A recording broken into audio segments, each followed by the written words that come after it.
Jaya Radha Madhava Punya Vihari.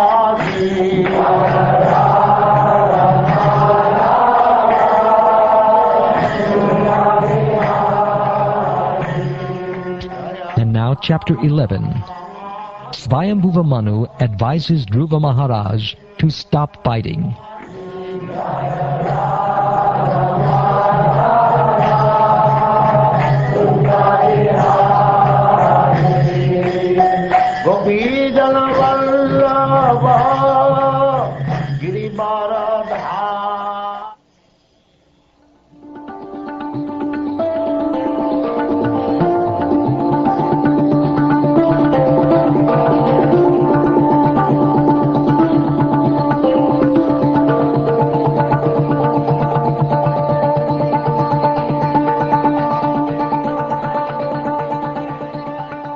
Sri Maitreya said, "My dear Vidura, when Dhruva Maharaj heard the encouraging words of the great sages, he performed the achaman by touching water, and then took up his arrow made by Lord Narayan and fixed it upon his bow.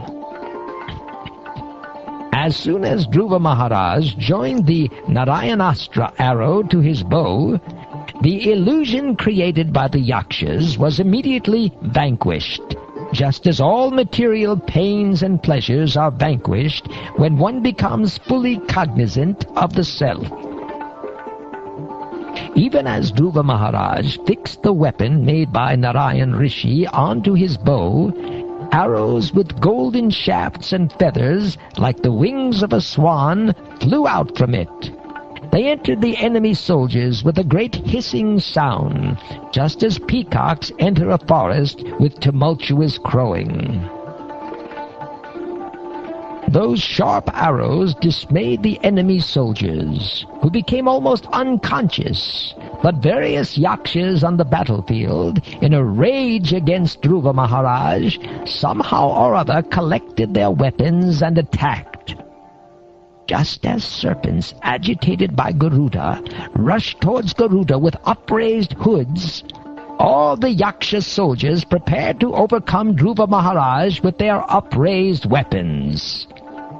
When Dhruva Maharaj saw the Yakshas coming forward, he immediately took his arrows and cut the enemies to pieces.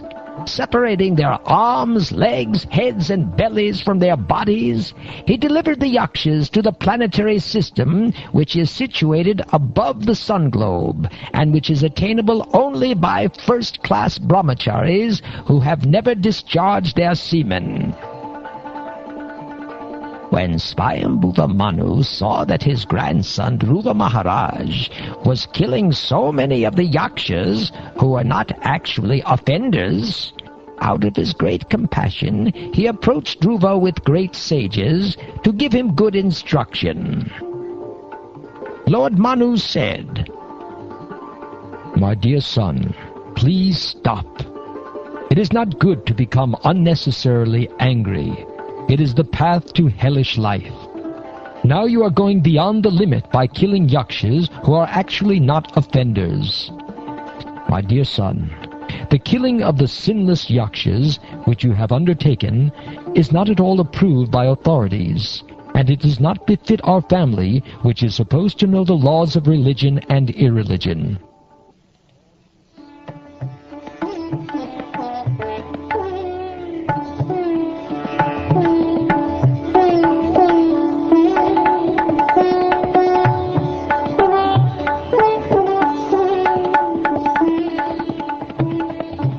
My dear son, it has been proved that you are very much affectionate towards your brother, and are greatly aggrieved at his being killed by the Yakshas.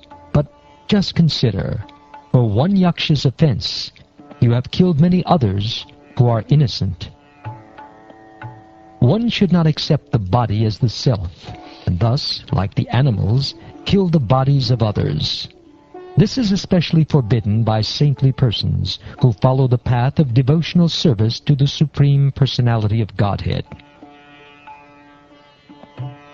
It is very difficult to achieve the spiritual abode of Hari in the Vaikuntha planets. But you are so fortunate that you are already destined to go to that abode by worshipping him as the supreme abode of all living entities. Because you are a pure devotee of the Lord is always thinking of you, and you are also recognized by all his confidential devotees. Your life is meant for exemplary behavior. I am therefore surprised. Why have you undertaken such an abominable task? The Lord is very satisfied with his devotee when the devotee greets other people with tolerance, mercy, friendship, and equality.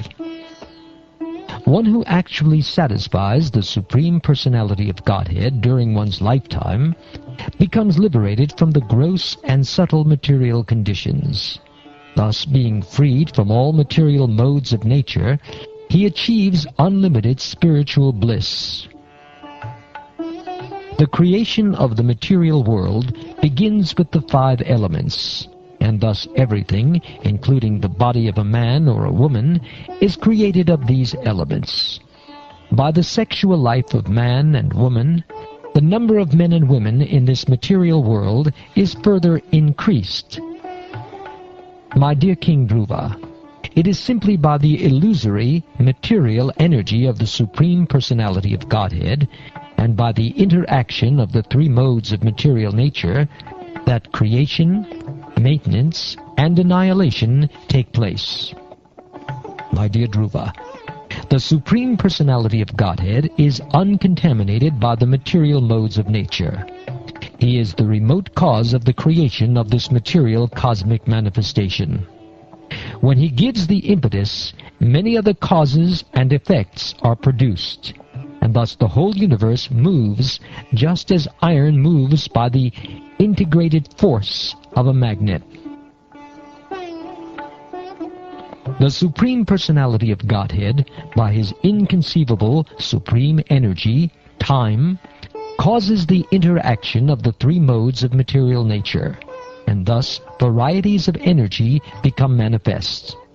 It appears that he is acting, but he is not the actor. He is killing, but he is not the killer.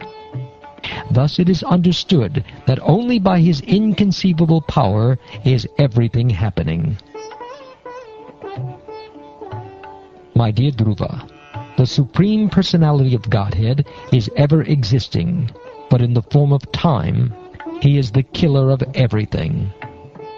He has no beginning, although he is the beginning of everything, nor is he ever exhaustible, although everything is exhausted in due course of time. The living entities are created through the agency of the Father and killed through the agency of death. But he is perpetually free of birth and death. The Supreme Personality of Godhead, in his feature of eternal time, is present in the material world and is neutral towards everyone. No one is his ally and no one is his enemy. Within the jurisdiction of the time element, everyone enjoys or suffers the result of his own karma or fruitive activities. As when the wind blows, small particles of dust fly in the air, so according to one's particular karma, one suffers or enjoys material life. The Supreme Personality of Godhead, Vishnu, is all-powerful, and he awards the results of one's fruitive activities.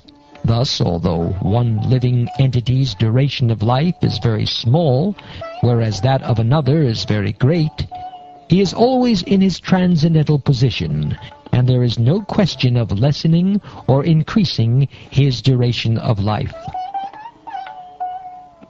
The differentiation among varieties of life and their suffering and enjoyment is explained by some to be the result of karma.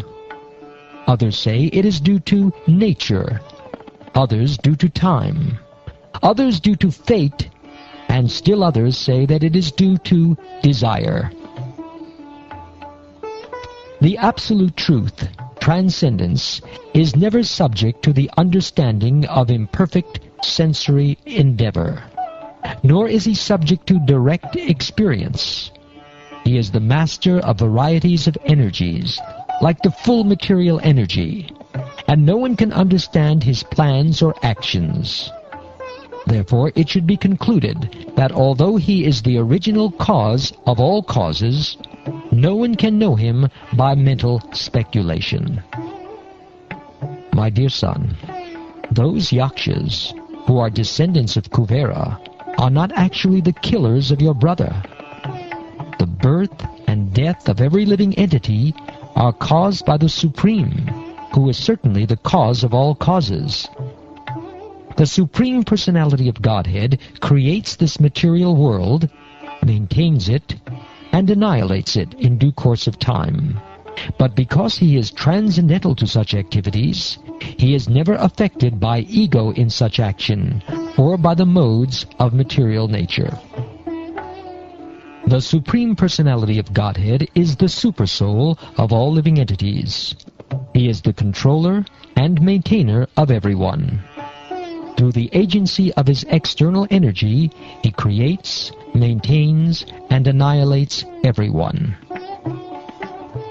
My dear boy Dhruva, please surrender unto the Supreme Personality of Godhead, who is the ultimate goal of the progress of the world. Everyone, including the demigods headed by Lord Brahma, is working under his control, just as a bull, prompted by a rope in its nose, is controlled by its owner. My dear Dhruva, at the age of only 5 years, you were very grievously afflicted by the words of your mother's co-wife, and you very boldly gave up the protection of your mother and went to the forest to engage in the yogic process for realization of the Supreme Personality of Godhead. As a result of this, you have already achieved the topmost position in all the 3 worlds. My dear Dhruva, please therefore, turn your attention to the Supreme Person, who is the infallible Brahman. Face the Supreme Personality of Godhead in your original position, and thus by self-realization, you will find this material differentiation to be merely flickering.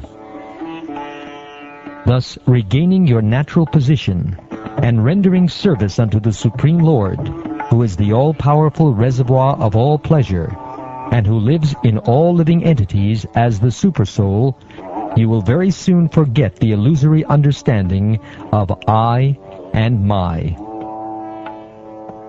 My dear King, just consider what I have said to you, which will act as medicinal treatment upon disease. Control your anger, for anger is the foremost enemy on the path of spiritual realization. I wish all good fortune for you. Please follow my instructions.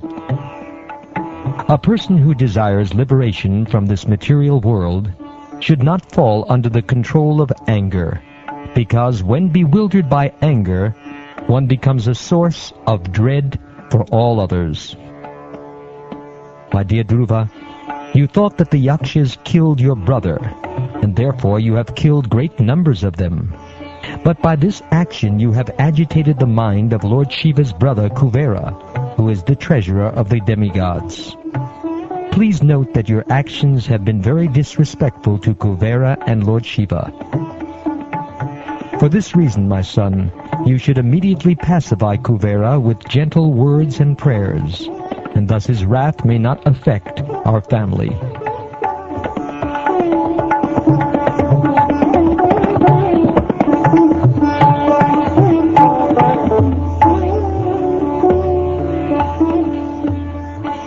Thus Svayambhuva Manu, after giving instruction to Dhruva Maharaj, his grandson, received respectful obeisances from him.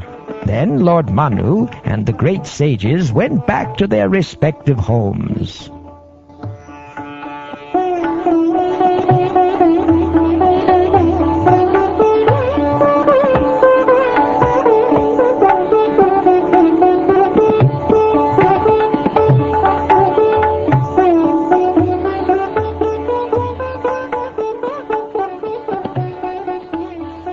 Thus ends the 11th chapter of the 4th canto of the Srimad Bhagavatam, entitled Svayambhuva Manu advises Dhruva Maharaj to stop fighting. Jaya Radha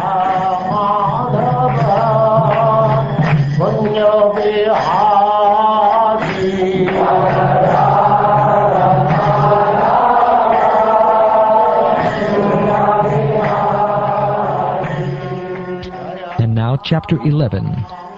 Svayambhuva Manu advises Dhruva Maharaj to stop fighting.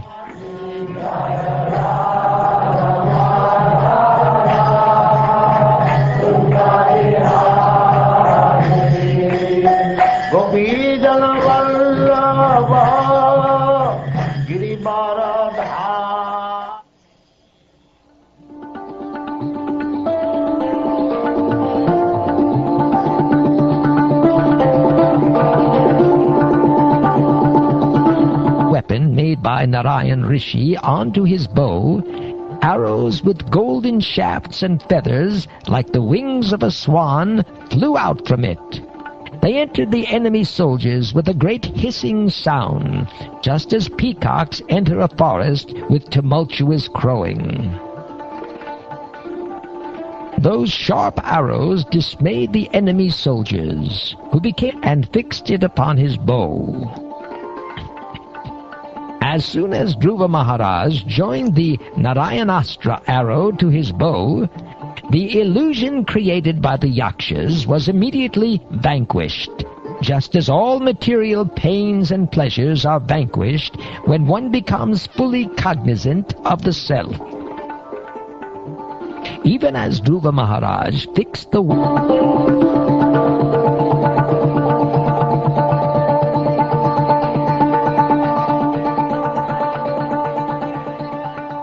Sri Maitreya said, "My dear Vidura, when Dhruva Maharaj heard the encouraging words of the great sages, he performed the achaman by touching water, and then took up his arrow made by Lord Narayan